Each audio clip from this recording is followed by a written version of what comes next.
Assalamu alaikum à toute l'assistance ici présente à Médina Cheikh Tidiane. Louange à Allah subhanahu wa ta'ala. Prière à son prophète Seydi Ahmed, paix et salut sur lui. Nos sincères ziyaras au pôle secoureur Seydina Cheikh Ahmed Tijani Chérif. Allégeance renouvelée, infiniment et de façon ininterrompue à l'imam des biens guidés, Seydi Mohamed El Cheikh, Khutbul Akhtabul Kabir, Al-Imam Al-Mahdi Al-Muntazar. Une fois de plus, l'occasion nous est offerte de célébrer ce jour particulier et cette nuit particulière, ce jour si particulier où les créatures, toutes espèces confondues, prosterneront à l'unisson pour dire marhaban à la venue au monde du missionnaire de la fin des temps, Seydi Mohamed El Cheikh Imam Al-Mahdi Al-Muntazar. En ce veille du 10 avril 2022, la cérémonie est dédiée aux femmes, des femmes dévouées à la cause qui vont nous cerner les contours du rôle de la femme dans la mission universelle de la fin des temps. Un débat riche, un débat plein d'enseignements à travers des questions et réponses et cerise sur le gâteau. Les prestations des artistes au voix d'or vont nous accompagner à l'initiale comme à l'étape finale. Comme assalamu alaikum ni leen ko waxee tey jii ñu ngi fi daje gannaaw ba ñu sante suñu boroom julli ci yonent bi delluwaat di sukk ci suñu kanamu ki ñu amul kudul moom di Seydina Cheikh Ahmed Tidiane Chérif waaye itam ci ki nga xam ne moo ñu indi ci jataay bi di sang bu tedd bi di xutbul aktaabul kabir di imam al mahdi al muntazar muy bësam bu ñuy waajal nga xam ne créature bu yàlla mën a bind jàpp nañu ne tey jii noppi nañu ngir daal di sukk sargal ko ngir gane si àdduna jëmm ju tedd googu tey jii nag ñu jagleel ko jigéen yi jigéen yooyu ñu ngi nii toog ñu duppee leen femmes yi nga xam ne daanaka musuñu des ginnaaw tey jii nag rôlu jigéen ci biir société waaye itam ci biir mission imam al mahdi moom la ñu fas yéenee waxtaane dinañ ci ànd nag ak prestation yu wuute yu ñu groupe yi di def laata boobu programme bi la ñu Mohamed Seydi décliné buñ ca noppee ñu dem nag ci prestation bu njëkk bi ak Maodo bu Diouf soxna Rama Gissé soog a ñëw nag ci question yi ñu daal di koy door assalamu alaikum wa rahmatullah wa barakatuh. Mohamed Seydi, vous avez la parole.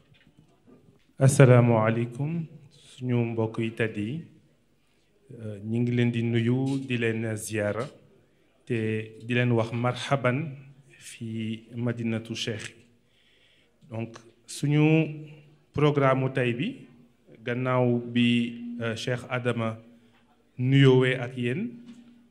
fàttali li ñu fi tax a ñëw tey te muy màggal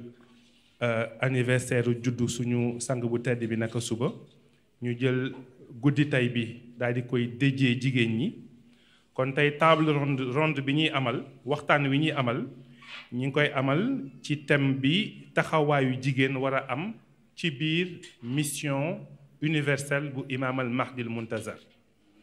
Donc ñu am ci ay invité te ku ci nekk ci ñoom ñu fas yéene la poser ay questions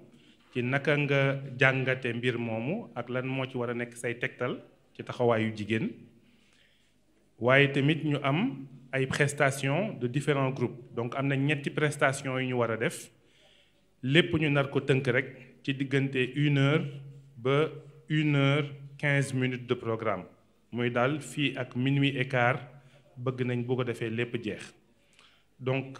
ma waxaat ko ci tubaab. Nous souhaitons la bienvenue dans la cité religieuse de Médina Cheikh Tijani à tous les pèlerins pour cette occasion qui nous est donnée de fêter encore une fois l'anniversaire de Maulaya Seydi Mohamed El Cheikh, notre vénéré guide, et l'imam Al-Mahdi Al-Muntazar. Donc notre programme de ce soir va se dérouler sur une durée d'1 heure à 1h15 minutes, avec au programme différents invités qui interviendront sur le thème du rôle de la femme dans la mission universelle de l'imam Al-Mahdi Al-Muntazar. Nous allons vous présenter nos invités autour de cette table ronde. Donc nous avons sur ma droite Sokhna Astou Diop de la Daïratul Iman de Rufisque. Nous avons Sokhna Mariem Sall Diagne de la Daïratul Iman de Dakar. La soirée d'aujourd'hui donc sera animée principalement par Sokhna Rama Guissé Diagne. En tant qu'invité, nous avons Sokhna Ndaye Anta Sarr, mais également Sokhna Saoudiatou, donc, et notre dernier invité, Salimatou, qui va nous rejoindre, Salimatou Sabali. Assalamu alaikum wa rahmatullahi ta'ala wa barakatuhu. Ñu ngi nuyu ñëpp di leen ziar itam bu baax di si jiital sunu sang bu tedd bi yaa Mawlaya Seydi Mohamed El Cheikh. Et donc sans tarder dañuy ñëw rek passer aux questions. Donc si thème bi nga xam ne tey jii moom la ñu war a waxtaanee ak sunu invité yi donc ñu leen di dalal ak jàmm si plateau bi. Donc on va parler aujourd'hui de la femme en général et du rôle de la femme dans la mission de l'imam Mahdi Al-Muntazar. Et donc on va commencer par Sokhna Mariem. Et donc Sokhna Mariem Sall, Madame Diagne, dañoo gis benn constat léegi dañoo gis jigéen yi ci réseaux sociaux yi ci internet yi en fait dafa mel ni li nga xam ne ni mooy wàllum pudeur dañ ko jël rek teg de côté donc lépp ngay gis ci réseaux sociaux yi léegi avec des femmes te aussi mu nekk loo xam ne ni quand même lu doy waar la ñu bëggoon leen laaj rek ban interprétation wala ban gis-gis ngeen am ci loolu. Madame, parlez-nous, Sokhna Mariem, un peu de la sacralité de la femme face aux nouvelles technologies. Bismillahirrahmanirrahim. Louange à Allah, que la paix et le salut soient sur notre maître, Seydi Ahmed sallallahu alayhi wa sallam, l'être si parfait, la meilleure créature, le sceau de l'humanité. Louange au pôle caché, le détenteur des secrets les plus profonds, le pôle secoureur, Mawlaya Cheikh Ahmed Tidiane Chériful Akbar Kabir, radiyallahu ta'ala anhu. Gloire et pureté éternelle à notre guide, Mawlaya Seydi Mohamed El Cheikh, le missionnaire tant attendu de la fin des temps. Pour en revenir à votre question, Sokhna Rama, concernant la dépravation des mœurs, les femmes qui ne connaissent pas leur véritable rôle, qui est si important qu'elles ont dans la société. Si on vient à la base des réseaux sociaux qui ont été créés pour faciliter la communication entre les parents, les amis, c'est-à-dire qui peuvent partager sur un sujet, sur un même centre, qui ont le même centre d'intérêt. Partager des informations, donner son point de vue pour faire une activité commerciale ou à but publicitaire, vendre des produits, avoir un marché beaucoup plus grand. C'est pour ça que les réseaux sociaux ont été créés. Donc c'est si important ces réseaux sociaux. Prenons l'exemple de Medina Cheikh Diaspora ou sur les pages officielles de Mawlaya Seydi Mohamed El Cheikh qui permettent de former et de diffuser ses enseignements. Combien de disciples l'ont connu et ont adhéré à sa cause? En ce qui concerne les inconvénients, ils sont nombreux. On peut souvent les utiliser pour nuire à travers des vidéos, des photos, des images obscènes qui sont diffusées et sont vues aux yeux de tout le monde, partagées par un public énorme partout dans le monde. Et le buzz est créé. Et ce qui est encore plus grave, c'est que les diffuseurs sont payés maintenant en fonction du nombre de vues, du nombre d'abonnés. Et c'est que ces buzz sont de plus en plus nombreux et qui sont dépourvus de toute moralité. Donc, on voit toutes sortes d'informations dans les réseaux sociaux. Les gens sont en train d'étaler leur vie avec des photos de leur maison. Ils sont en train d'étaler leurs biens, leurs richesses, et ce qui met en danger leur famille et leur entourage. Certains l'utilisent pour ternir l'image des gens, des autorités religieuses et publiques, l'image de la femme qui s'exhibe et qui est contraire aux valeurs de l'islam, enseignées par le prophète Sayyid Ahmed sallallahu alayhi wa sallam. Parlons aussi des enfants et de l'utilisation qu'ils en font. Les parents qui avaient trouvé des gardiens pour sécuriser leur maison, des fenêtres, des portes, maintenant ils sont exposés via les réseaux sociaux, parce que presque tous les parents donnent un téléphone portable à leurs enfants. Mais est-ce que c'est surveillé? Personne ne sait ce qu'ils font de ces réseaux sociaux-là. Et ils sont ouverts au monde. Et ils font des choses qui ne sont pas commodes et qui sont interdites par nos valeurs religieuses. Ce que nous conseillons à nos chers amis et parents, c'est d'utiliser ces réseaux sociaux intelligemment. Protégeons nos enfants et notre famille. Les parents doivent sensibiliser, parler à leurs enfants pour les informer des dangers des réseaux sociaux. Les parents doivent les utiliser pour surveiller leurs enfants et de l'utilisation qu'ils en font pour réduire les risques d'une mauvaise utilisation. Donc, ce que nous pouvons conseiller, c'est juste de faire attention, que ce qu'on dit, tous les moyens sont bons pour diffuser une information, mais tout le temps vérifier la source. Est-ce que c'est vrai? Donc, il y a une utilisation un peu intelligente qu'on doit faire des réseaux sociaux. Je vous remercie. Merci beaucoup, Sokhna Mariam, pour ces explications, ces conseils aussi, ô combien utiles. Et donc, Sokhna Mariam, quel conseil donneriez-vous à une femme qui souhaite être vertueuse? Manam ban conseil ngeen di jox jigéen boo xam ne ni moom dafa bëgg vertueuse. Merci Sokhna Rama pour cette question. Donc, pour une femme qui souhaite être vertueuse, il va d'abord qu'elle ait un comportement d'abord vis-à-vis, qu'elle soit un exemple. Donc, qu'elle puisse au moins avoir, c'est-à-dire voir sa relation avec le Créateur d'abord, savoir ses devoirs et ses obligations vis-à-vis de la religion d'abord. Ensuite, elle doit savoir gérer son foyer. Il y a des qualités qu'on attend d'une femme, c'est qu'elle soit au moins, qu'elle fasse de son foyer un lieu paisible, où il fait bon vivre. Donc, il y a le respect envers son mari, parce qu'elle doit savoir les devoirs vis-à-vis de son mari, et c'est vraiment réglé dans le Coran. Donc, elle doit être une confidente. Elle a un rôle de mère à jouer aussi vis-à-vis de ses enfants. Donc, elle doit veiller à la transmission des valeurs islamiques à son enfant. Donc, l'éduquer pour avoir une bonne éducation, avoir de bons comportements. Et dans la société aussi, elle a un rôle à jouer dans la société, parce qu'elle doit fournir à la société des enfants qui pratiquent bien leur religion et qui puissent défendre les valeurs de l'islam. Donc la femme vertueuse doit aussi s'armer de beaucoup de qualités, c'est-à-dire elle doit avoir le courage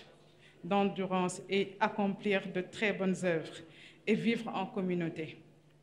Donc elle doit véhiculer la bonne parole. Elle doit avoir beaucoup de courage, elle doit avoir de la détermination, de la volonté, car le chemin des vertueux, les chemins des vertueux sont parsemés d'embûches, surtout en cette période de la fin des temps. Donc la femme vertueuse doit avoir beaucoup de qualités d'ailleurs. Ensuite, elle doit savoir bien gérer d'abord sa relation avec Allah. Ensuite, elle doit gérer, c'est-à-dire faire ses prières comme c'est dit dans le Coran. Elle doit respecter les préceptes de l'islam. Elle doit bien gérer son foyer, ensuite sa famille et pouvoir vivre paisiblement en communauté. Ah oui, oui. Merci beaucoup, Sokhna Mariam. Merci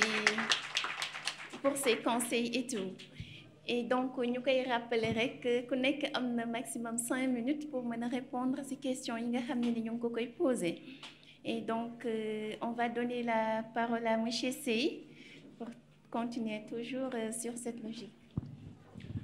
Merci beaucoup, Sokhna Rama. Merci beaucoup, Sokhna Mariam, pour ces réponses. Donc, nous fàttali rek ni ñi ngi ci thème bi taxawaayu jigéen ci biir mission universelle Imam Mahdi. Ñu ñëw ci suñu prochaine invité, Sokhna Astou. Sokhna Astou dañuy dégg nit ñi di faral di wax ni place su jigéen gi ci waañ bala yam bëgg ko tënk ci toppatoo kër gi bëgg ko tënk ci toppatoo njaboot gi. Yéen est-ce que yaakaar ngeen ni loolu nit ñi xalaat loolu fa la rôlu jigéen yam wala lan ngeen mën a indi ci jàngat ci kàddu googu ñuy faral di dégg ci suñu société.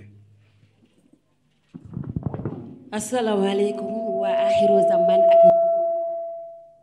daahu ñu ngi nuyu ñëpp ñu ngi ziyaare ñëpp wante ñu si jiital saaxibul medinatu nuur imaamul mahdi yu almuntazar juddu suur bi ñu suuraale woon teggin tax mu jur wa dumta amiral xaq mi ne fax ci faydu nuuri tijaaniya kabasaloo doomi soxna yi nanguwul ndogalu yàlla wante jombal yi daan dunde ëttu Mawlana Cheikh Ahmada Tijaani moo tax lu jigéen dina moo rek macha allah ñu ngi koy xool ci njaboot gi mu jur kon Mam Binta Fall mi jur Mawlaya Seydi Mouhamed El Cheikh ñu ngi koy ndokkale aussi wante ñu ngi ndokkale bépp jigéen bu ñëw rek ruuxam baax rek mu topp ki nga xamante ne nii ku ko topp mucc ki nga xam ne ku ko topp xam lu baax wante ki nga xam ne ku ko topp bu ëllëgee doo sëgg ci sa kanamu boroom macha allah. ah yaa Seydi may ñëw ci question bi nga ma posé maa ngi jéggalu nag ndax yaa woo naar ci guuxum soow comme faw mu nga dégg furux léegi li ma mën a wax rek mooy dañoo tollootul jamono boo xamante ne jigéen war na mën a bàyyi boppam ñu koy tënk ci kër ndax bu fekkoon jamono dafa neex ba sa borom kër mën lépp bu boobaa sa rôle mooy nga toog ci biir kër gi parce que loolu la diine sant mais munoo sa borom kër loxoom jotul ginnaaw nga war a mën a takku nag jàppale ko ba sutura si ngeen di dundee bañ a saaweeku ci biir ci biti nga toog mais boo toogee njaboot xiif nga toog góor munul mais est-ce que loolu dina tax famille bi dem est-ce que loolu dina tax say doomu seen xel dal lii dalal xelu njaboot mu ngi ci mu lekk ba suur mu ngi ci mu naan ba màndi wante mu ngi suñu teg ko ci yoonu dëgg macha allah. li ma si mën a dolli rek mooy góor bi nga xamante ne mooy tënk soxnaam ci biir këram te loxoom jotul ginnaawam mu ngi lor njabootam wante mu ngi lor soxnaam parce que li góor mën a liggéey ba suturaal njaboot kazaalika jigéen mën na ko ndax xam nga lu tax jigéen dundam yépp sutural la war a doon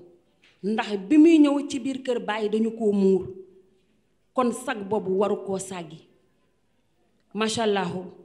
li ma ciy dolliwaat mooy lan moo tax jigéen war te mën a dem liggéey jàppale borom këram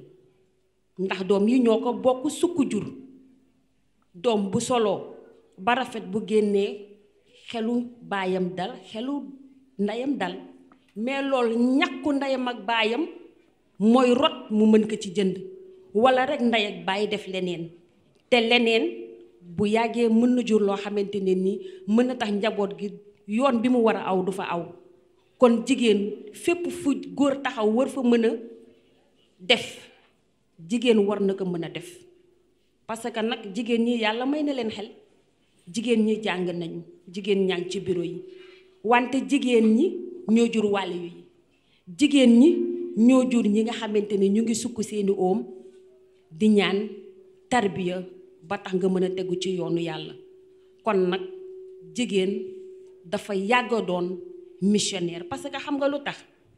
yow mënoo jur doom ne ndeyam ci biir këram lekkul naanul sa jabar du bouger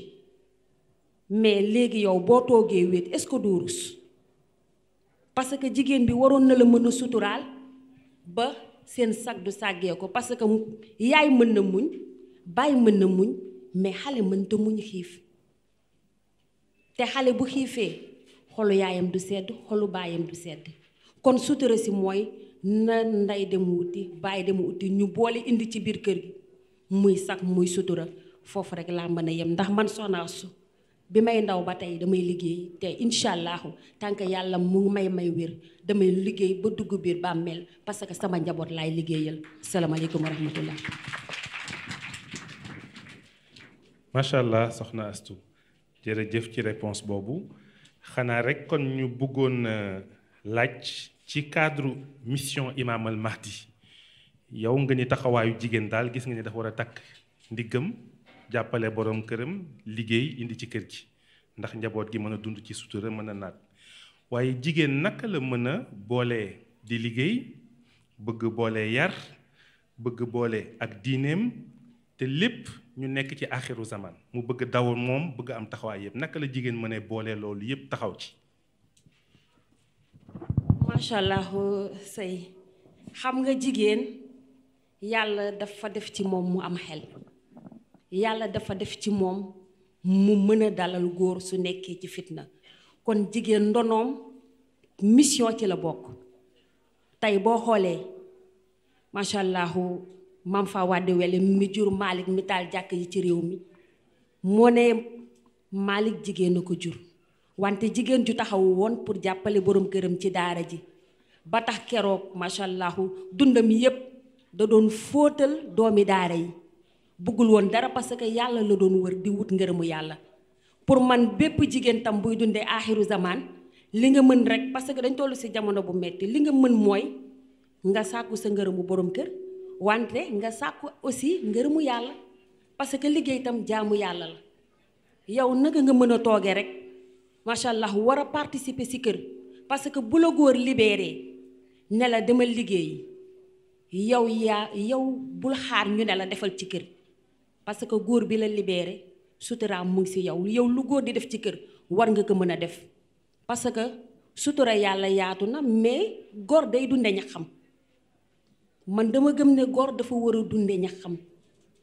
parce que ka ngay dem di ko sibooru mbaa ngay yaakaar ci moom pourtant mbindeef la comme yow wér na comme yow am na xel comme yow kon lu tax nga bëgg a jël sa dund di tàllal loxo di tuutal sa bopp dignité ci jigéen personnalité ci jigéen loolu la doom di gis ci ndeyam gis ko ci baayam ba bu ëllëgee fépp fu muy teg tànkam daf koy xam nga xool jigéen ji nga xamante ni nii da doon wër yàlla macha allah laf cet nga xool jigéen ji nga xam ne da doon wër yàlla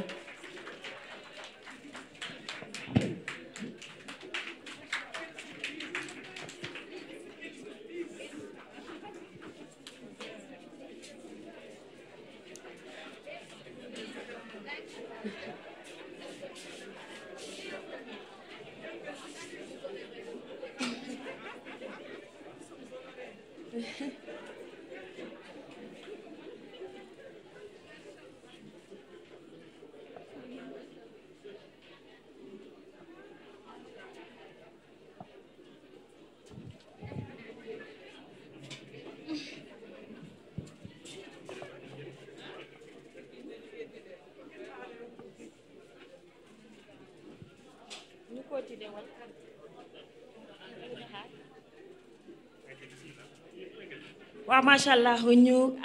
ñuy dalal saaxibul medinatu nuur ñuy dalal miftaaxul xadratu ilaahiya wante ñuy dalal xalifa cheikhu Tidiane bi toll ci diggu ndawam ñu waajale ko basaatul jalaal jox ko wàcc waay bay medina cheikh Tidiane macha allah miftaaxul xadratu ilaahiya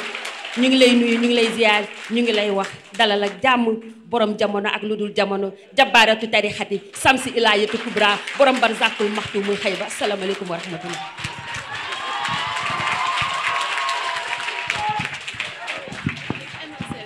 Deuxième prestation, voilà. Deuxième prestation. Non, non, non, je vous en prie.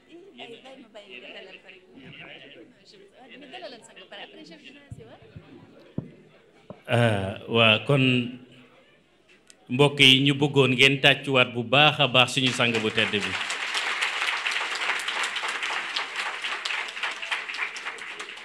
sang bi jigéen ñi nee nañu dang leen honoré jigéen yi nee nañu bég nañu jigéen yi nee nañu kontaan nañu jigéen ñi nee nañu jërëjëf sang bu tedd bi kon soxna Rama ñu wéy ci li nga xam ne mooy prochain invité bi. Merci beaucoup Cheikh Adama et donc di leen di rejoindre vous tous rek di dalal sunu sang bu tedd bi tey moom jigéen yi ñoo aye donc dinañu dugg ci waañ bi dinañu dugg ci bërëbu liggéeykaay bi dinañu dugg ci diine beek yépp donc pour parler du thème principal bi nga xam ne ni mooy vraiment le rôle de la femme dans la mission de l'imam Mahdi Al-Muntazar et donc on va passer à madame Adja Ndeye Anta Sarr madame Sarr dañuy gis ñu ni diine dafa yëkkati jigéen maanaam diine dafa jox gëdd jigéen est-ce que mën ngeen ñu wax ci yan anam.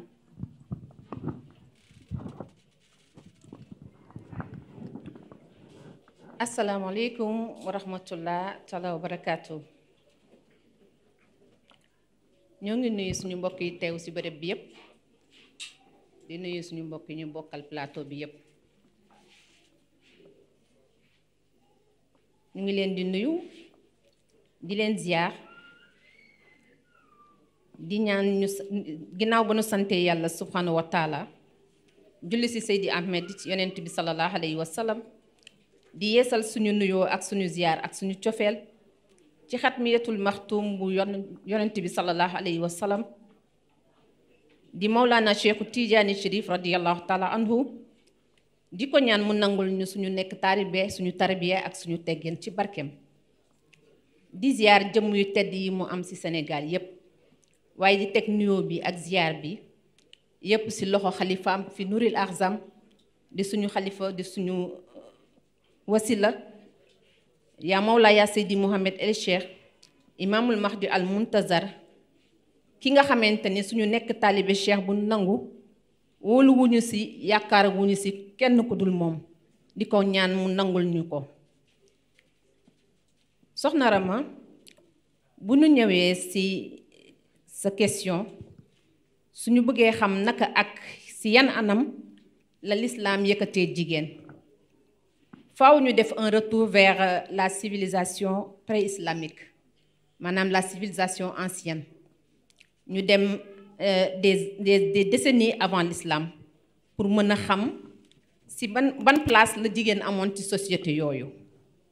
Avant l'islam, la femme n'avait aucune valeur. On ne donnait aucune valeur à la femme, donc aucune considération. Doonu ko doyadaloon doon ko métital dañ ko nootoon doon ko métital mais nag bu nu jaawale diine ak aada parce que am na doxalin yu bari yoo xamante ni ci aada la aju mais du ci diine parce que yàlla subhanahu wa taala amul benn diine bu mu wàccee ci kaw suuf santaane ñu doy dal ci jigéen suñu xoolee kon yooyu société pré-islamique la femme ne jouissait ni de sa personne ni de ses valeurs. Il ne jouissait pas librement de sa personne, ni de ses valeurs. Ses droits les plus élémentaires étaient bafoués. En Inde, par exemple,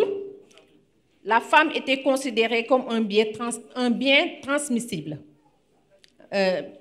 par héritage. Ou pire encore,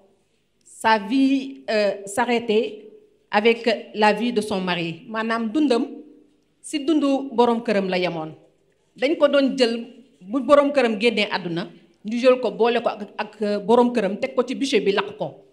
muy dund ñu teg ko ci bûcher bi lakk ko bu ñu demee ba ci civilisation chinoise ñu gis ni la femme était considérée comme un signe de malheur et de mauvaise fortune amul woon droit sax xool góor en face dañ doon laqatu bu ñuy génn ndax pour ñoom dajeeg ñoom xëy na malheur la woon ñu dem ci grec yi ñoom la femme était considérée tout simplement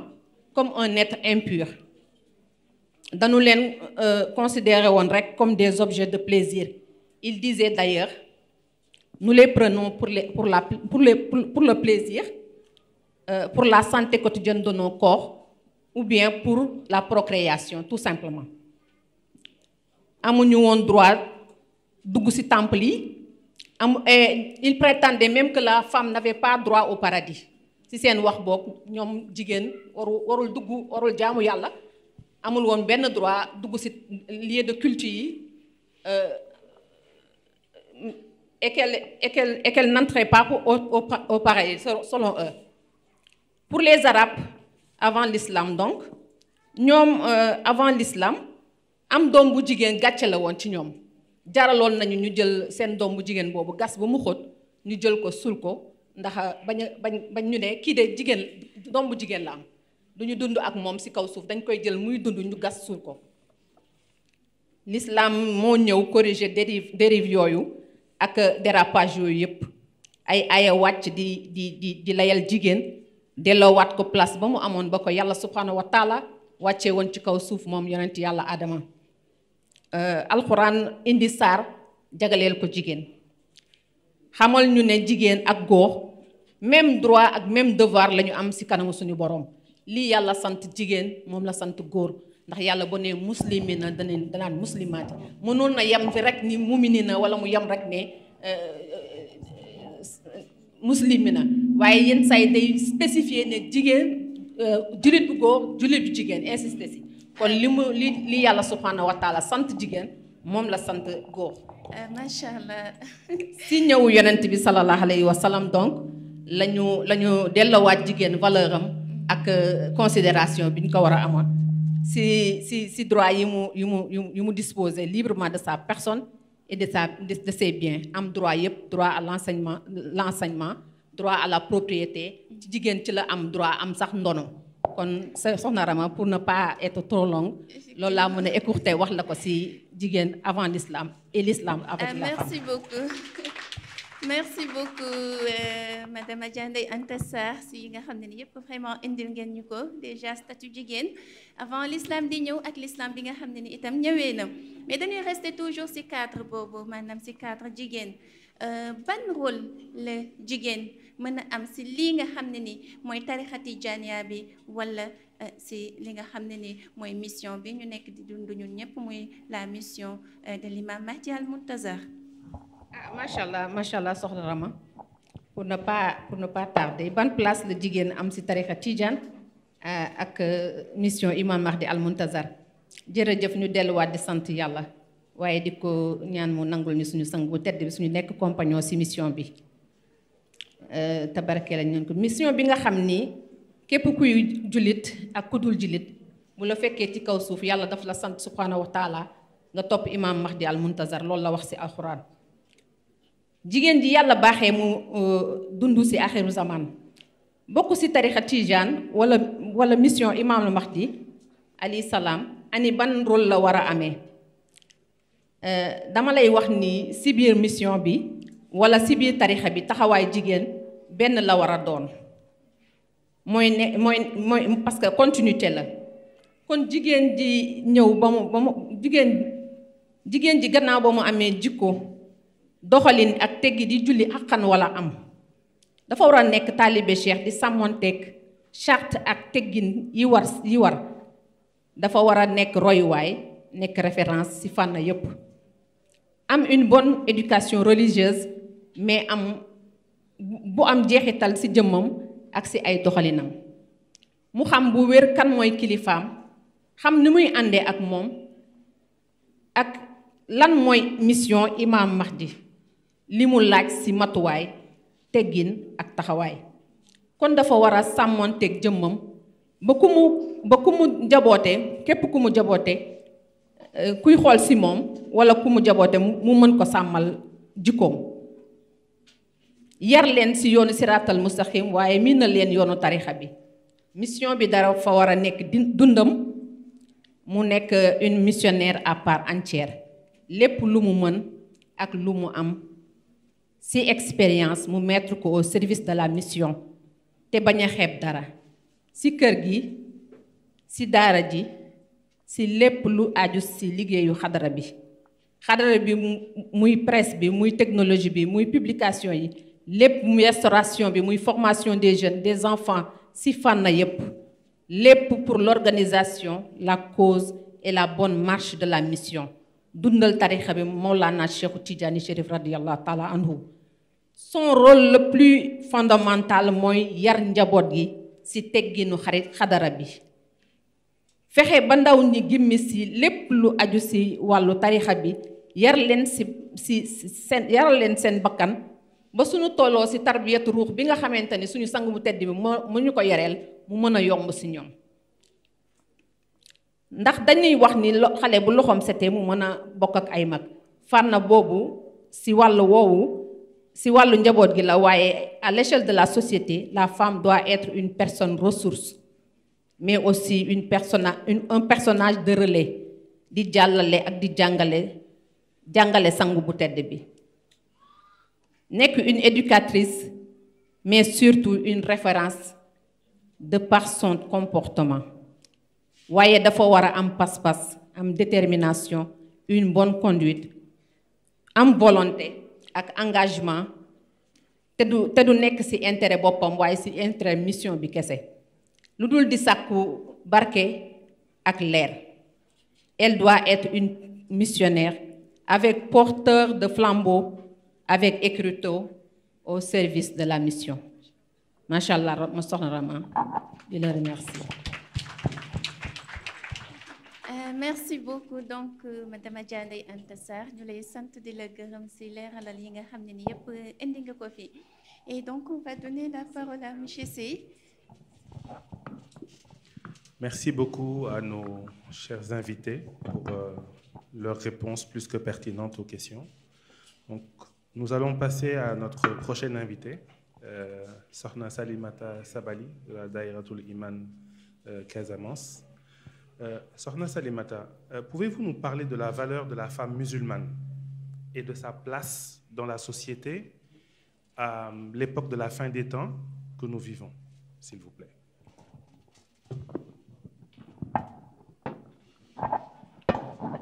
Aouzu billahi minash shaitani rajim. Bismillahir rahmanir rahim. Avec votre permission, musidɓe tedduɓe men calmini on men juurima men ñaagima on duwaw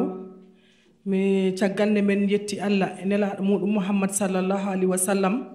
min ɓangi salamu o e ziyara o min pawi ɗum e juuɗe mo ganduɗa men ngala ko wona kanko yakar amen hande e janngo wasila amen mawlaya Cheikh Seydi Aj Mohamed El Cheikh Ibn Ahmad Ibn Muhammad ak Tidiane Chérif radiyallahu taala anhu. Dafa mel ni dangeen ñu laajte valeuru jigéen ci biir société bi kon wolof bi bu demeewul noonu rek ngeen jéggal ñu. Voilà donc valeuru jigéen dafa am ay valeurs yu bari mais man ci sama jàngat bopp dama foog ne am na benn valeur bu fondamental boobu su ko jigéen amee rek yeneen yi dañuy ñëw mottali mooy l'éducation. L'éducation est une valeur fondamentale chez l'être humain rawatina ci jigéen loolu pour ñu mën ko indi xam ne dañuy dellu rek ci jàngale sang bu tedd bi mooy li njëkk boo bëggee sa njaboot yaru danga war a tànnal say doom papa walla nga tànnal leen yaay. Tànn bi lu tax mu am njëriñ parce que fi ngay tànn dangay xool koo xamante ni ku baax la ku tedd la donc su tànn bi ñëwee rek dafay fekk bu ci njaboot juddoo mottali lay doon sur le plan spirituel, sur le plan religieux et sur le plan dans la vie en communauté. Kon yar boobu bu ñëwee rek lépp dafay mottali lu ci des parce que yar bi nit ki dafay war yaru vis-à-vis de sa propre personne mais aussi envers les autres ci waxin bi ci doxalin bi ak ci ni ngay jëflante ak say nawle. Donc su ko defee rek bu yar bi ñëwee rek kon respect bi day ñëw maanaam orma bi walla teggin bi vis-à-vis de soi et vis-à-vis des autres, le respect de l'autre. Respect bu ñëwee rek dinañ gis xëy na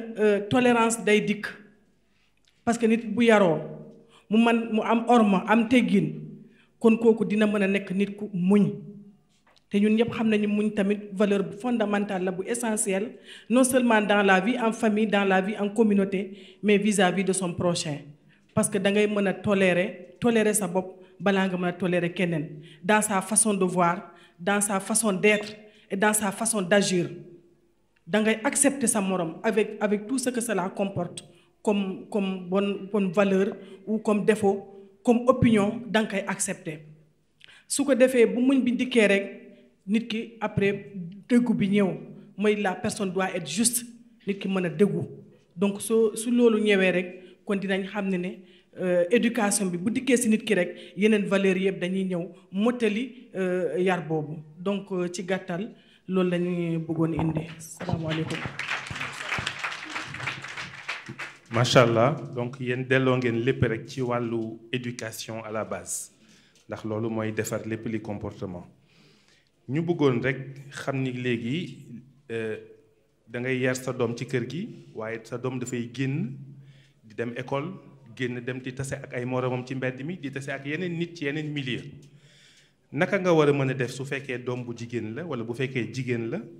ba mu war a mën a am comportement bu baax ba nga xamante ni li nga ko yare noonu lay comporté woo waaye du dem di jël yeneen comportement di ko indi ci biir kër gi naka ngay def pour consolider loolu ci moom ba du am influence extérieure. ah macha allah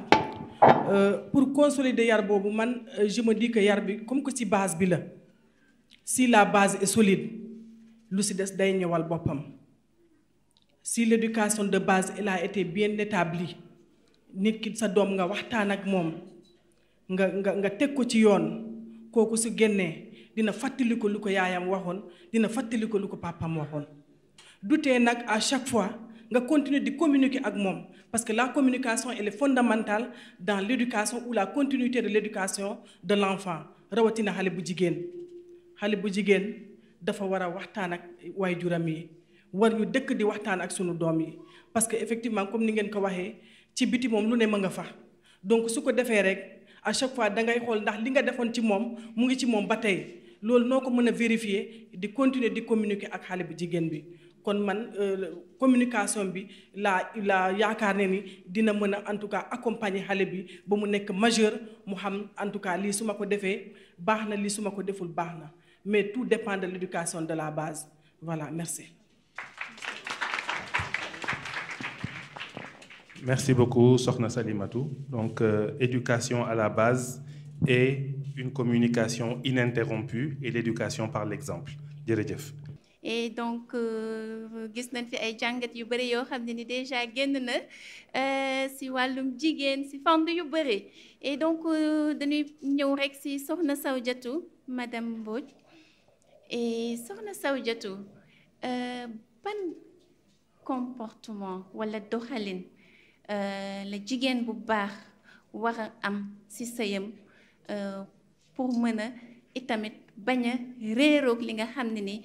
mooy diineem nan la war a doxalee ci biir sëyam nan la war a comporté woo ci biir sëyam ba nga xam ne ni dina def li mu wax mais sans réeroog li nga xam ne ni mooy diineem.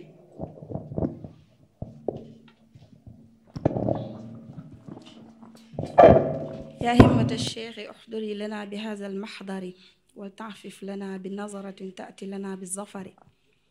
الحمد لله رب العالمين اللهم صل على سيدنا محمد الفاتح لما أغلق والخاتم لما سبق الناصر الحق بالحق والهادي إلى صراطك المستقيم وعلى آله حق قدره ومقداره العظيم ورضي الله عن قطب المكتوم مولانا أبو العباس الشيخ أحمد بن محمد التجاني الشريف رضي الله تعالى عنه ونحيي ونزور شيخنا ووسيلتنا وممدنا ورجاءنا مولانا سيدي محمد الشيخ إمام المهدي المنتظر عليه السلام السلام عليكم ورحمة الله تعالى وبركاته mbokki xadaratu daayiratul iman ñi ngi leen di nuyu di leen ziyaara di jiital ci nuyoo bi ak ziyaara bi suñu sang bu tedd bi Mawlaaya Seydi Mouhamed El Cheikh ñu di ko ñaan mu nangul ñu suñu taalibe nangul ñu suñu tarbiya nangul ñu suñu teggin ci keppaaram wa ma zalika alayhi bi aziz fa tabaarakallah Seyda Rama nga laajte question bu am solo mooy jigéenu jullit nan la war a mel si biir sëyam ba du réeroo ak diineem. Borom laxdar yi dafay ñu jàngal ne mukallaf warul jëf benn jëf fekk xamul àtte yàlla si jëf boobu. Sëy jaamu yàlla la waaw jigéen bu ne dafa war a xam ne lii muy dugg nii jaamu yàlla la. yàlla subhanahu wa taala moom moo wax ci suuratu Ruum aaya 21 ne ba'da a'uuzu billahi min ash-shaytaani rajim wa min ayaatihi an xalaqa lakum min anfusikum azwaajan wa ja'ala baynakum mawaddatan wa rahmatan li taskunu ilayha. jigéen sakina la war a doon. sakina mooy lan mooy dalwaay pour borom këram. jigéen bu nekk war na fexe ba borom këram su wàccee liggéey mu yàkkamtee daw àgg këram. loola nag jàmm da koy waral. loola ci comportement ndaw si daf koy waral. digganteem ak borom këram lépp lu mu ciy def rek ci yëngatu ak ci dal dafa war a xam ne loolu jaamu yàlla la. moo xam togg la moo xam tâche ménagère la moo xam ni ngay toppatawee sa borom kër lépp loo def si biir foofu rek dañ dafay bindal ay tuyaaba ay yiw. kon loolu nekkul loo xam ne danga koy def pare sonn wala nga ne non duma seen toggkat wala déedéet loolu ngay def si biir néegu sëy jaamu yàlla la. waaw loolu sa côté sa digganteeg sa borom kër la mais jigéen aussi yaay la. waaw ndaxte woykat bi daf ne al ummu madrasatun iza a'dadtaha a'dadta sha'ban tayyibal a'raq. mu ne yaay école la soo ko préparé rek dangay daal di am peuple boo xam ne peuple bu vertu lay doon. kon jigéen bu nekk war na fexe en tant que yaay mu fexe def ay valeur ci njabootam mu def éducation bu njëkk balaa moo dem ca l'école ba ci yaay ji lay njëkkee. yonent bi sallallahu alayhi wa sallam dafa waxoon benn xadis mu ne iza sallatil mar'a xamsaha wa saamat shahraha wa xafizat farjaha daxalat min ayi abwaabil jannati shaat. Seydi Ahmed sallallahu alayhi wa sallam daf ne jigéen su respecté julli juróomam maanaam boo jullee sa julli juróom nga woox sa weeru koor nga sàmm sa pëy nga topp sa ndigalu borom kër buntu aljanna yi lañ lay ubbil nga dugg ci bu mu la neexee. kon foofu da ngay xam ne li ngay def sa biir néegu sëy ndekkul loo xam ne dafay nuyul moo xam nga yëg ko wala nga bañ ko yëg. kon nañu rafetalaat yéene te xam ne sëy si jaamu yàlla la bokk. comportement bi jigéen war a am ci biir néegu sëy weesuwul lu dul li ko diineem sant mu di ko def. jigéen nag bu ñu dafay topp borom këram foofu war nañ xool ban modèlu borom kër lañ war a topp. ndaxte tamit ni borom kër di tànnee soxna su baax soxna si tamit noonu la war a tànnee borom kër bu baax. sallallahu alayhi wa sallam ba tey mi ngi nettali Seydi Ahmed ne iza jaakum man tardawna diinahu wa xuluqahu fa zawwijuhu. mu ne nit ku leen dikkal di ut soxna xool leen ci moom diine ak ay jikkoom. mu ne su leen doyee rek na ngeen ko sëyal. kon loolu moom mooy base bi. su ko defee su fekkante ne yow ak sa borom kër maanaam yéen a bokk diine seeni jikko tamit nekk jikko yoo xam ne jikko diine islaam la yaakaar naa yàlla mën na def njaboot gu barkeel defal leen tawféex macha allah.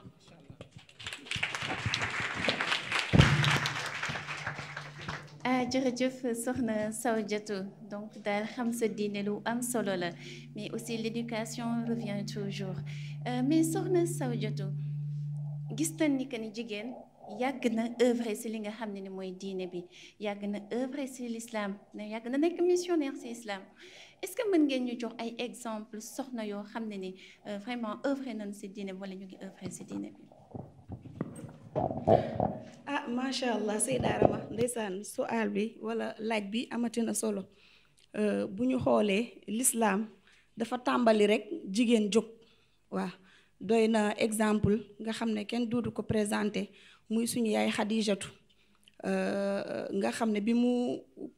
commencé di accompagner Seydi Ahmed booba nubuwa gi sax feeñagul ci moom. waaw booba nubuwa gi feeñagul ci moom. yonent bi tamit sallallahu alayhi wa sallam am kóllëre goo xam ne musul dañ di tudd valeur yi ndaw soosu donte ne génn na àdduna waaye fu mu munti toll rek mi ngi tudd baax ga nekkoon ci suñu yaay Xadija mi ngi tudd yiw gi nekkoon ci suñu yaay Xadija mi ngi tudd tabe gi nekkoon ci suñu yaay Xadija doy na exemple rek biñ koy wax ne ko soxna Xadijatu moom sa màgget mi chaque jour nga di ko tudd mu daan ne moom moo ma gëm bi ma ñëpp weddee. parce que bi Seydi Ahmed sallallahu alayhi wa sallam jógee xaaru Xiraa ci shahada boobu la njëkk a gis Jibril moom moo ko dalal mooy suñu yaay Xadijatu kon foofu sakina bi ma doon wax day daal di ñëw bi moom moo jël alalam def ko ci Seydi Ahmed sallallahu alayhi wa sallam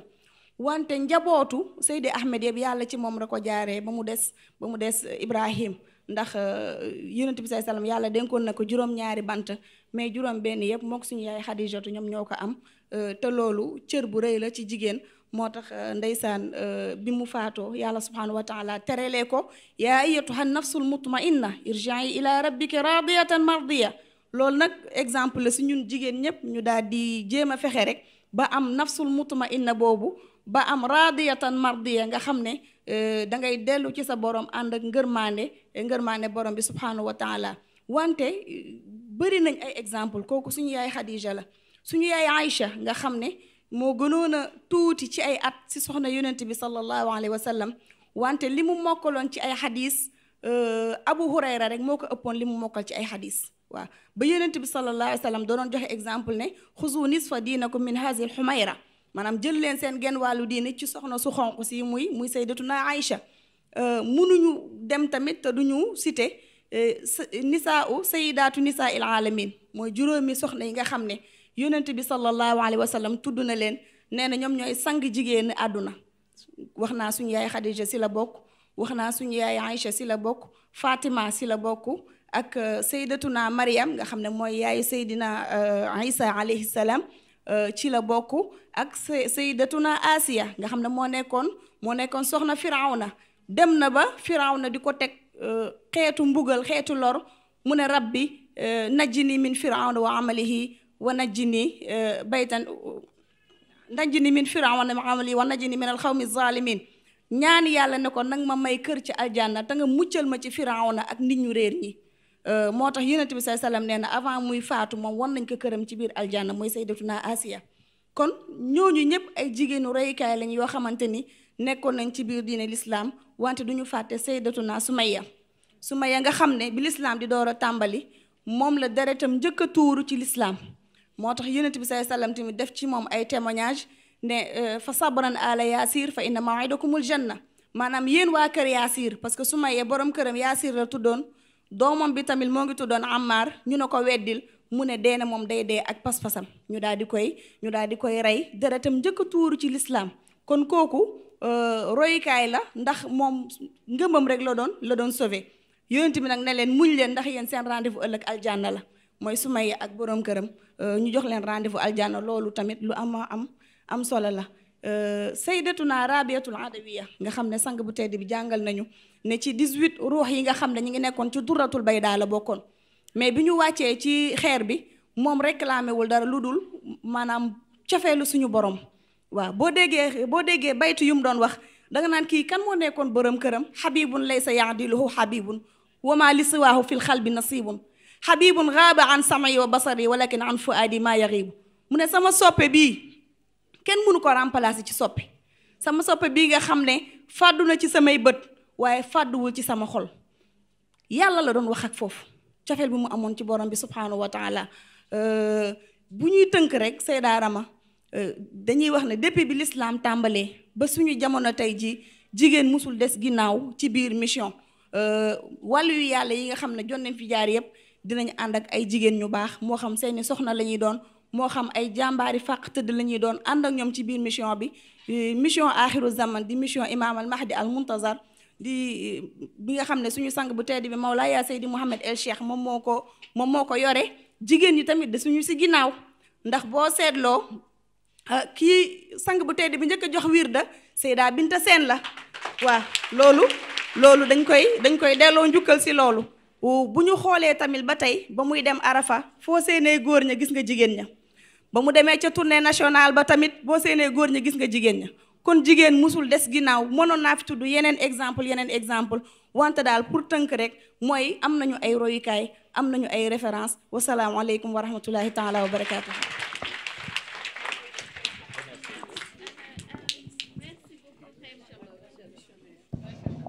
macha allah soxna Sawjatu vraiment merci beaucoup pour développement bi yëpp lépp di wane rek ni daal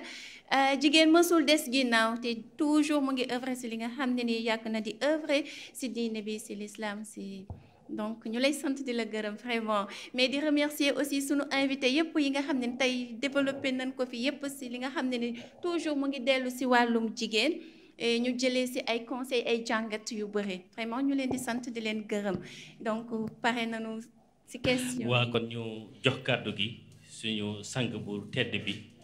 ki ñu fi dajale ki waral bile jataay ki jigéen ñi wax jërëjëf mu defal ñu surprise mu neex ci xolu góor ñi neex ci xolu jigéen ñi waaye neex ci xolu àdduna si sëpp sang bu tedd bi ñu ngi lay jox kàddu bi jërëjëf. bismillahi rahmani rahim.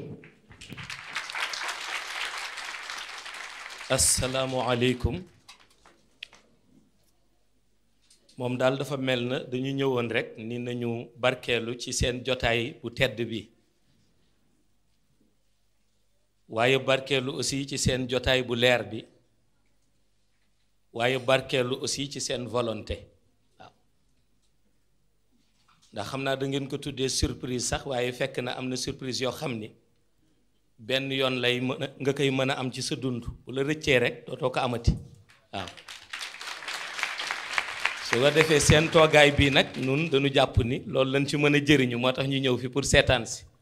waaw ndax ñëwuñu fi sax nag pour waxtaan si dañuy ñëw rek pour seetaan si tabaarakallaahu sunu résumé li ngeen wax yépp li ñuy njëkk def rek mooy sant leen waaw sant leen ndax hakim yi dañuy wax ni booy yar nit di ko digal ci yoonu yàlla ba mu dem ba mën a niiteel ñi ca gannaawam nee nañu sa jaan wàcc na te mu mel ni itam yéen ku leen dégg xam ni xam ngeen seen mission te mission bi ngeen yore it moo ëpp mission yu góor yi yore waaw ndax jigéen école la waaw jigéen école la ci biir kër njaboot gay juddu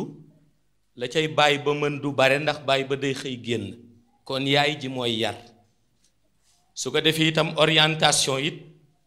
jigéen moo ko mën a defal boroom kër ndax moo mën a dalal xolam waaw moo tax yàlla jël yonent bi dénk ko mission boo xam ni mësu ko dénk mbindéef waaye teewul bi yonent bi ñëwee seetal ki yàlla jaarale ci moom orientation mooy Sayyidatuna Xadija waaw bu ko yonent bi ne ko man de li ma gis dafa mel na ay jinne la mu toog ak moom ba yàgg ni ko anañu yonent bi ni ko ñi ngi na la di ñëw mu muri boppam yonent bi ni ko dem nañu mu ni ko kon du jinne waaw ndax su doon jinne dafay bëgg kawaru jigéen kon dañuy ñëw kon yi ngay gis malaayika lañu waaw ma ni loolu rek pour man doyoon na leçon waaw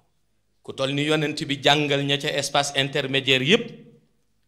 ñëw ni jinne la gis jigéen ni ko gisoo jinne malaayika nga gis loolu ku ci waaruwul dootoo waaru waaw waaye fekk na nañ ko doon jokkalantee ñoom du loolu rek mooy sens ba mooy yàlla mooy wane ni jigéen école waaw yàlla mooy wane ni jigéen école waaw su ko defee nag hakim yi dañuy wax ni école moom soo bëggee ña cay jàng jag da ngay fexe ba maître ba cay jàngale walla professeur ba ngay jël moom it mu jag ba noppi waaw te mooy wut boroom kër gu jag waaw soxna su tedd si wax na ko léegi tabaarakallaahu ca na mu jàngalee diine waaw ni góor amee fulla gu tolloo dem di tànni soxna su baax noonu la soxna si waree amee fulla gu tolloo moom it dem tànn góor gu baax waaw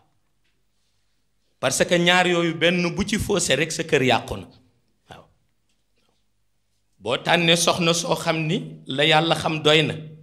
yow taluloo yar moom mooy yar daf leen di yar na mu mel la leen di yar waaye boo baaxee jag ba noppi tànn boroom kër goo xam ni bu ñëwee la muy yónni xale ya mooy cigarette walla sàngara yàq nga sa kër waaw te nag laa yukallifu llaahu nafsan illa wus'aha mag ñi dañ daan wax ni yàlla tegul benn bakkan lu mu àttanul hakim yi ni moo tax lu mu teg bakkan rek xam na ni bakkan àttan na ko ba noppi waaw su ko defee nga gis ni kon njàngat bi am yépp ci la ngeen tudd ci domaine bu nekk nag waaw nun lañ koy résumer mooy ñu fexe ba xam ni am nañu ay soxna yu baax ci béréb bi yoo xam ni mën nañu inculquer xale yu jigéen yi amagul borom kër ñoom it ay jukko yu baax ñu jox leen nopp déglu leen waaw waaw lu am solo la waaw yàgg naa ko di wax ni gis nga nopp moom kenn mënul ni samay nopp joxuma ko kenn waaw boo ko joxul ku baax jox nga ko koy yàq sa xel mënuloo ci dara yàlla binde noonu àdduna waaw yàlla moo binde noonu àdduna kenn mënul yor say nopp ni joxuma ko kenn waaw boo ko joxul ku lay xelal lu baax daa ko jox ku lay xelal lu ñaaw waaw su ko defee nag góor sax moom am na sens boo xam ni mën na ni moom góor la mi ngi fi di liggéey mi ngi fi am na soxna si dem na beneen dëkk ma nga fa am na beneen soxna waaye jigéen moom taaram mooy éducation de base waaw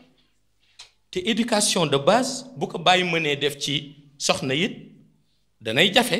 waaw la ca yaay ja mën bàyyi ba du ko ci mën ndax yaay ja moo nekk ak moom bare na ñuy bàkk toujours bés bu ne naan maay borom kër gi fekk na kër gaa ngay tas te yëgunu ko waaw léeg nga dégg nit maay borom kër gi dana ngeen xam ni maa yor caabi ji nangam kër gi dana ngeen xam ni lu ma fi dogalul ndekete kër ga la fay xew xamu ci dara waaye yaay ja nag xam na lépp moom waaw da ngay xëy ba yàgg rek benn góor ñëw ne ma doon bëgg sa doom nga ni waaw kii duma ko may ndax foog ma xam kañ la ñu ni yàgg nañu di nga ni kañ la ñu ni at bële waaw nga wëlbatiku ni yaay ji mu ni waaw yëg naa ko waaye dama xam ni yow kilifa nga waaw tànk jotul rek duñ la ko wax waaw seetal boobu wax waaw yow kilifa nga tànk jotul duñ la ko wax te kilifa ka moom la yàlla di woo ëllëg ni ko kaay wax ma li doon xew sa kër yëpp waaw waaye da ngay dégg dañuy dalal sa xel ni yow kilifa nga tànk du farate rek duñ la ko wax waaw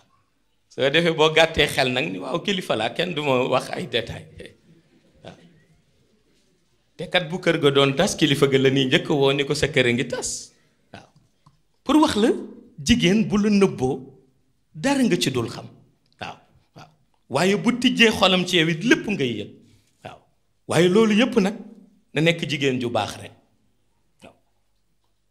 yàgg naa di wax ni bari na góor yu bëggoon dugg aljana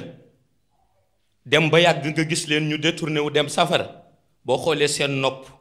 am na soxna yu wax ak ñoom waaye itam am na jigéen yoo xam ni dañuy jub ba jëm aljana jékki saa nga gis ñu détourné ni safara la ñu jëm am na góor yu yàq seen xel waaw kon xel mi bu sellul kër ga du taxaw waaw te xel mu sell nag ñaara ko bokk waaw mbokk mi wax na ko léegi innal muslimina wal muslimaat wal muminina wal muminaat yàlla fu mu tuddee góor gu am pas-pas di jullit tudd na fa jigéen ju am pas-pas di jullit fu mu tuddee borom ngëm gu am pas-pas di góor tudd na fa borom ngëm gu am pas-pas di jigéen waaw parce que kenn ku nekk wàllu bu yaatu am nga ko waaw su ko defee nag yàlla lay dimbali waaw yonent bi daan na wax ni su la yàlla booleeg soxna su baax dafa mel ni yaa ngi aljana waaw dafa mel ni yaa ngi aljana waaye nag mu ni bu la yàlla booleeg soxna su safaanu dafa mel ni yaa ngi safara waaw noonu mu mel nag ci góor bu amee soxna noonu la mel ci jigéen su baaxee ba jag dem dugg ci góor goo xam ni musiba rek lu koy indil waaw moo tax ku nekk ki ngay dugg na nga ko xam waaw diine ji yonent bi wax ni bu amee diine faw nga xool ko ndax am diine ak mbubboo diine itam am na waaw am diine ak mbubboo diine am na waaw léeg-léeg nit ñëw bëgg si la fekk dafa mbubboo diine amul diine waaw su ko defee nag nga ni amoon na diine dem ba ci biir amatul diine mënul nekk diine benn yoon nga koy am benn yoon nga koy ñàkk waaw parce que boo xamul foo jëm du yàllaay jël ampoule di la niiteel naan la fii nga war jaar yàlla la mu waroon a wax na ko yonent bi alquran ñëw na rëdd nañu siraatal mustaqim ñépp xam nañ la xew waaw li ci des nag mooy jël say responsabilité waaw jël say responsabilité loolu la boroom kër gi war a def moom ci këram loolu la soxna si war a def ci góor gi koy bëgg si waa xadara bi dama leen daan jàngal bu yàgg ba ni leen soo dee góor dem di wuti soxna bul xool rek na soxna sa mel soo agsee xoolal ni kii moo war a jur samay njaboot moo leen war a yar kon jukkoom ngay xool waaw waaye ma ni boo dee jigéen nit boroom kër gay ñëw di la bëgg ci góor ga bul xool ni kii rek moo ma bëgg nee na daf may denc xoolal ni kii moo nar a doon samay pàppaay njaboot moom it xoolum jukkoom ak nan la yaru waaw su ko defee nag li ci des moom nga bàyyi ko ci loxo yàlla waaw ndax nag mënoo xam lépp waaw mënoo xam lépp moom mënoo ko xam waaw surtout yàlla dafa bind jigéen ak benn facette mooy jigéen bu dëggoo ci dara jaral na ko bakkanam waaw waaye mu bind góor nag ak facette yu bare waaw loolu yàlla moo ko def waaw ndax léeg-léeg nga gis góor goo xam ni defoo ko dara da ngeen di xaritoo waaw waaye bu demee ba gis ni xëy na bëgg na ñaareel walla kenn jeex na loo toggati mu ni lii dafa saf xorom tere nañ ma waaw yéreem dara du ko dal mais day xool yére ba yàgg ni fii dafa froissé gisoo ma génnee sax wax nañ ma waaw pour créer ay loolu ñoom ci seen facette la bokk waaw moo tax nag bu ñu amee ku leen di muñal it dina baax waaw bu ñu amee ku leen di muñal dana baax waaw ndax Mawlaay Cheikh Ahmed Tijani Chérif dama ko laaj ni ko li jamono di wax léegi xam nga jamono léegi da ngay dégg ñu ne jigéen ñii ma gis day du ñuy ñooy juri wali waaw léegi foo waxee rek da nga koy dégg ma ni ko comme wax nañu ni la taxoon wali yu di judd bareetul léegi ci soxna yi waaw ndax wali yu ñu ci bari ci ñoom dañuy seet ci ki leen war a jur ba noppi waaw laata ñuy nangu judd ca kër ga waaw ñu ci bari ci wali yi dañuy xool ki leen war a jur ba noppi laata ñuy judd ca kër ga waaw ma ni ko kon nag lu ciy pexe Cheikh ni ma li ciy pexe daal mooy jigéen juy muñ moom jigéen juy muñ moom lu àdduna yàqu-yàqu lu jamono yàqu-yàqu yàlla mën na la indil doom joo xam ni dana faj sa mer waaw te Cheikh buy wax doom juy faj sa mer waxu ko rek ni nu ko yaakaaree fii ci aada muy la ngay dégg sama doom faj na sama mer ndax jëndal na ma oto faj na sama mer ndax wutal na ma basin loolu baax na waaye Cheikh bu waxee buy faj mer mooy bu yàlla gërëm waaw ndax yàlla bu gërëmee njaboot rek rus waay juram waaw yàlla bu gërëmee njaboot rus waay juram waaw te loolu sens bu rëy la boo xam ni du ku nekk moo ko am waaw kon nun li ñuy rafetlu lépp mooy jotaay bii nga xam ni tey tooge ngeen ko waaw wax parole yoo xam ni ñëpp xam nañ ni mën ngeen yar ku nekk waaw mën ngeen yar ku nekk te ku ngeen yarit am na sens bu rëy ci jamono ji waaw waaw su ko defee nag boo gisee ku baax nga jox ko sa nopp farata lay doon waaw boo gisee ki lay yàq it nga daw kaak sa nopp farata la waaw ndax loolu moo ci am su ko defee nag nun duñu def lu dul koon ñaanal leen waaw ñaanal leen yàlla gën leen sàmm waaw ñaanal leen yàlla gën leen taxaw waaw ñaanal leen yàlla gën leen yiir waaw ndax nag nun ni ni amee nattu ci suñu mission ñun duñu bett dañ koy xaar ku yàlla dénk mission dénk la nattu waaye soxna yi nag lu tax seen nattu di metti mooy ñoom duñ ko xaar te li ci ëpp fuñ ko dul xaare rek fa la leen di dal waaw di nga gis jigéen ju baax am boroom kër goo xam ni kenn xamul lu mu doon waaw waaw di dóor du toppatoo yor cigarette am yor alcool am lu kenn xamul jigéen ja di muñ rek waaw jigéen ja di muñ rek di muñ rek di muñ rek te boo laajtee nag ñu ne la muñal rek nga continuer di muñ xam nga boo laajtee kenn du la wax bul muñ da naan muñal rek nga continuer di muñ kon xam nga kooku xaaru ko woon waaw kooku xaaru ko woon kon nag su ko defee loolu dafay metti waaw léeg-léeg jigéen nekk ci kër nga defe ni lu nekk mu nga ca bànneex mu nga ca mbégte fekk li mu denc ci xolam yow mi koy critiquer bu la joxoon nga denc ko benn fan nga génn kër ga waaw moom mu denc junni metti toggaaleeg moom waaw looloo tax nag yàlla di leen teral ñoom tam looloo tax yàlla di leen teral teral gi leen yàlla di terale mooy ñoom ñoo am màqaama gu tolloo wëli yu lu mu rëy rëy yonent lu mu rëy rëy ñu mën ko denc seen biir ñoom 9 mois waaw loolu kenn mënu ko waaw loolu ñoom rek la ko yàlla defal waaw wëli yu ak leer yi wàcc ci moom guddi gu nekk bu ko yaayam ëmbee ba muy accoucher waaw jigéen a ko mën a dékku 9 mois waaw waaw jigéen moo ko mën a dékku 9 mois yonent ak leer yi wàcc ci moom bu ñu ko ëmbee ba ñuy accoucher jigéen moo ko mën a denc waaw keneen mënu ko denc waaw su ko defee loolu yàlla jigéen rek la ko jagleel waaw kon moom teral na ko ba noppi moo tax valeur bi ñuy wax yépp jigéen moo ko incarné waaw valeur bi ñuy wax yépp bi islam ñëwee ca la ñëpp xam ni ndekete jigéen moo ko incarné indi ngeen histoire yi jigéen yu jëkk yaak ca culture yu jëkk ya nañ leen doon defee def waaw waaye fekk na jamono yonent bi ba mu ñëwee ca la jigéen am valeur am waaw ca la jigéen am valeur am moo tax benn mbokk laaj ma ni ma ndax ñoom la ñoo tuddee journée de la femme kon lu islam di bannir la wala ma ni islam du ko bannir ndax islam teral na jigéen ba noppi leneen loo indeeti di ko teral rek dafa naan ay ca waaw teral nga kenn du ko delloo islam du bannir mukk naan non bu leen fi wax journée de la femme nangam nangam ñi déggul jamono rek ñoo koy bannir waaw suñu ko indee ñoom islam day wax ay ca leen ci journée de la femme waaye nañ ko def nag suñu civilisation ak suñu culture te suñu civilisation ak suñu culture mooy culture alquran mooy civilisation alquran waaw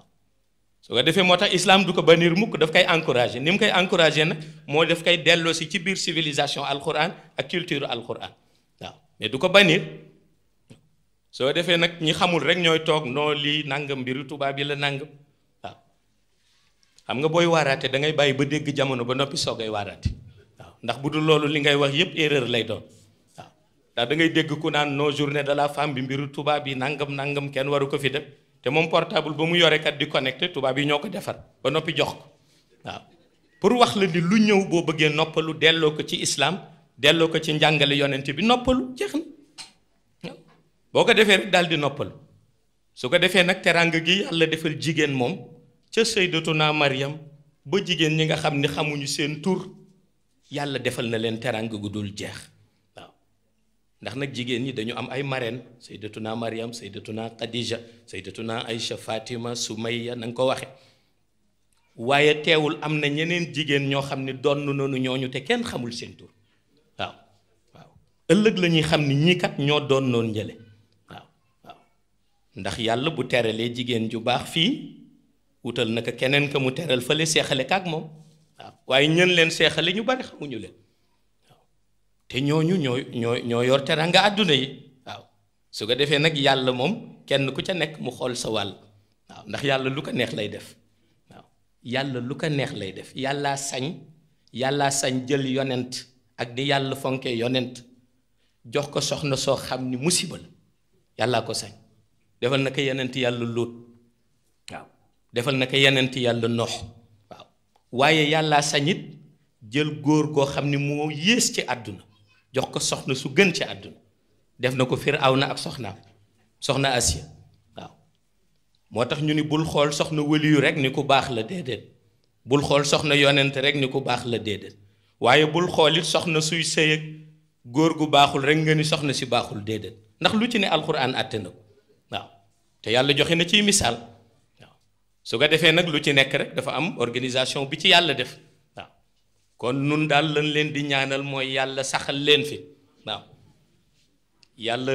gën a dëggal seen volonté waaw yàlla gën a seede seen pas-pas waaw yàlla gën leen taxawu ci fànn yépp waaw ndax dama toog ba yàgg rek ma ni seen jotaay bi faw ma génn si waaw génn si rek ñëw barkeelu ci jotaay bi ndax boobu fekk na ñu bare dañu ndogg xam naa gaa ñi dañu ragal koor ndeke nga gis nu tëdd ci dal yi nii di xandoor sonn la ma woo Xalifa Umar ni ko dama waxoon anniversaire bi 23h waaye ñi ak seen coono bu nu naafilee rek nañu def anniversaire bi ñuy soogay reer loolu laa wax Xalifa Umar waaw ni ko bu subaa bu ñu naafilee rek nañu commencé cérémonie bi suñu paree ñu soogay reer ndax ñii bi ñu reeree am na ñu bari fu mu ne mënuñu yëngul sax waaw naan ndox ba sonn waaw tëdd ñii moom ragal nañu koor di waaw waaye mu ni noonu fàttaliku kon saxaaba yi rek ñoom ñi nga xam ni dañu woor bëccëg ci naaj bu tàng jant bu leen tiim naanuñu ndogguwuñu di dóorante jaasi mbut ngis islam tax waaw mu ni xam naa kon bu nu tegee seen portrait tuuti rek boo sonnee naan ndox ba jaaxaan xool ñooñu rek xëy na daa jógaat waaw góorgóorlu tuuti waaw ndax nag su ko defee sénégalais moom loolu la bu ndogoo rek lu si bari dootul mënati def dara ndeysaan nañ ci ñu jàmbaare waaye fii moom lanu benn góor gu jóge woon Fuuta waxoon lu am solo la mu ni yéen Ndar ñaari weer ngeen war a wóor lu tax mu ni sedd bii fii waaw wax na dëgg ndax foofoo nga tàng waaw mu ni sedd bii fii mën ngeen wooreti te du leen wàññi dara waaye nun fële Fuuta waaw mu ni tàngoor ga fa nekk ëpp na waaw kon fii moom da ngay woor ba ngoon te fekk na sax doo soxla ndox waaw loolu nag barke béréb bi la waaw barke Mawlaay Cheikh Ahmed Tijani Chérif la waaw barkeem la waaw te loolu rek moo ci am solo tabaarakallaahu waaw kon yal na yàlla taxawu leen waaw yal na yàlla mottali seen yéene yépp ci zaahir ak ci baatin waaw waaye guddi yi ñu nekk muy guddi ngëneel it yal na yàlla baawaan ngëneel gi seen kaw waaw yàlla may leen gudd fan yàlla may leen wér yàlla may leen ay doomu wëli yu am solo ci mission waaw ñi nga xam ni bëgg nañu borom kër gu baax yal na leen yàlla may borom kër gu baax gu fomp seen rangooñ waaw ñi bëgg soxna su baax it yal na yàlla may leen soxna su baax su fomp seen rangooñ waaw te yal na yàlla may leen it lu ngeen ko yore waaw ndax ku mënul yor tam da ngay indi problème rek waaw da ngay indi problème rek waaw ku mënul yor moom da ngay indi problème rek waaw ndax nag mën nga neexale kàddu yu rafet nag waaye soxna yu bari ngay neexle xaalis it baax na si waaw ñoom loolu dañu koy faral di bëgg moo tax ñuy wax yàlla na yàlla may leen it ngeen yor waaw moom sax de kenn yorul yàlla rek moo yor waaye bu ñu waxee yor daal mooy sutura waaw moom kenn yorul yàlla moo yor waaye bu ñu waxee yor mooy sutura waaw parce que kër moom sutura moo ko symbolise bis bu sutura ba dañee bu kër ga borom nekkoon milliardaire it amatul sens waaw kon nag yàlla na yàlla taxaw leen waaw seen doom yi it seen njaboot yu baax yi yàlla nañu leen nuru yàlla nañu leen nuru yàlla nañu leen nuru waaw am volonté am yéene te tegu ci siraatal mustaqim waaw kon su ko defee rek ñu wax cellule de presse bi di leen kontaan nañu ci seen organisation bi Cheikh Adama Ndione Cheikh Mohamed Sey ak soxna Rama bi nga xam ni moom ngeen toogal tabaarakallaahu waaye kontaan ci seen invité de marque yi waaw di leen ñaanal rek yàlla gën leen taxaw ci fànn yépp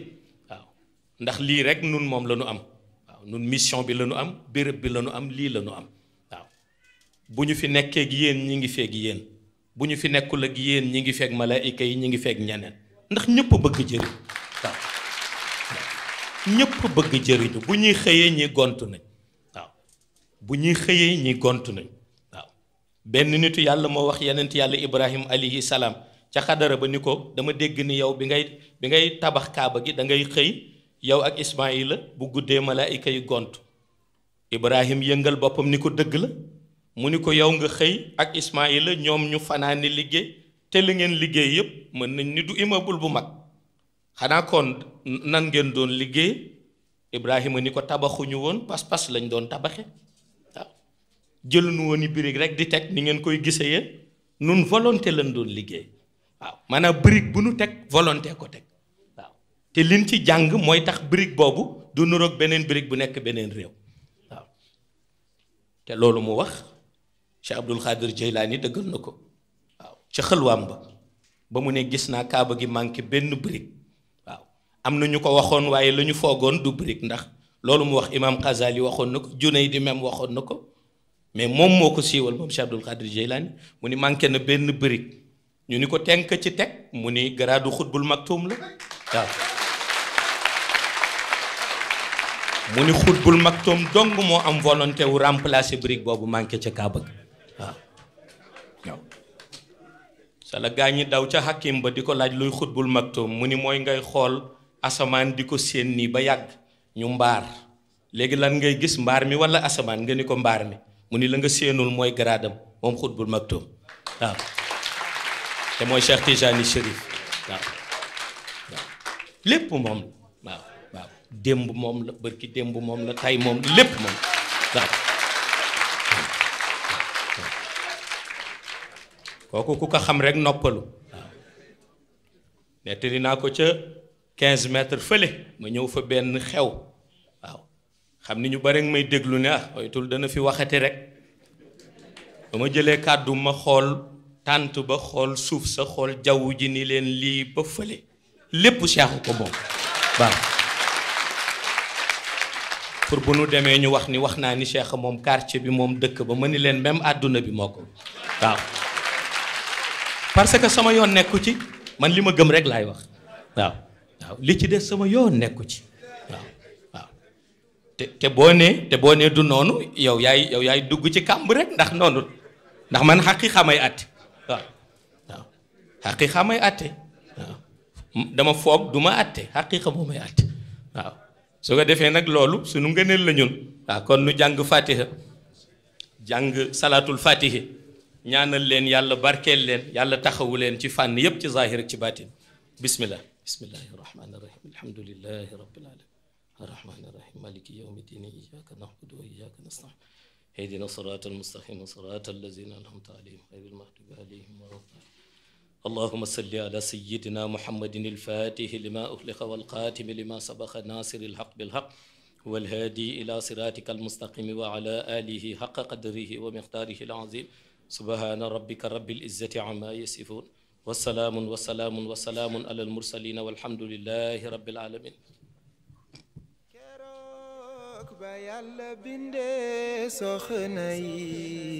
lata mu nuy rafetal dund yi di ci yiw di ci leer ak ci mbaax soxna yi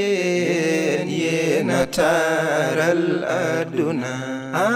ca door yàlla def ci yéen dencukaay te muy tabaxu mindeef ci melo boole kook ay malaayika ngir nu aar bile kéemaan bu yàlla wóolu ci seeni bi waawaaw ñi doon royukaay démb tey la raw ay soxna yu dundu leer min xaqiiqa ba jaare ca min monde xaybu ci barke Cheikh Seydi Mouhamed el Cheikhu yaa jarawul keroog ba yàlla bindee soxna yi la taamu nuy rafetal dundu yi di ci yiw di ci leer ak ci mbaax soxna yi yéen a taaral àdduna ca dooru yàlla def ci yéen dencukaay te muy tabaxu mindeef ci meloom boole ko ay malaayika ngir nu aar bile kéemaan bi yàlla wóolu ci seeni bi ñi dooni royukaay démb tey la raw ay soxna yu dundu leer min xaqiiqa ba jaare sa min mondu xaybu ci barke Cheikh Seydi Mouhamed el Cheikhu yaa jarawul jërëjëf yaa mawlaaya imaam al-Mahdi yow sang bi la yar nga fi ay soxna yu sell di jëmile jërëjëf yaa mawlaaya imaam al-Mahdi sunu yaay soxna Binta Faal soxna Siide yaa jaraway sunu yaay soxna Binta Faal soxna Siide yaa jara kañ yaayu Seydi Mouhamed el Cheikh loolu doy na cër sunu yaay soxna Binta Faal soxna Siide moo jara way sunu yaay soxna Binta Faal soxna Siide moo jara kañ yaayu Seydi Mouhamed el Cheikh loolu doy na ci bismillahi ma yéene way sayyidatun halimatun bismillahi ma yéene way sayyidatun halimatun yaayu sayyidi Muhammad el cheikh loolu doy na cër si anti siddiqatun bi qawlil siddiqi ahmadun anti siddiqatun bi qawlil siddiqi ahmadun yaayu sayyidi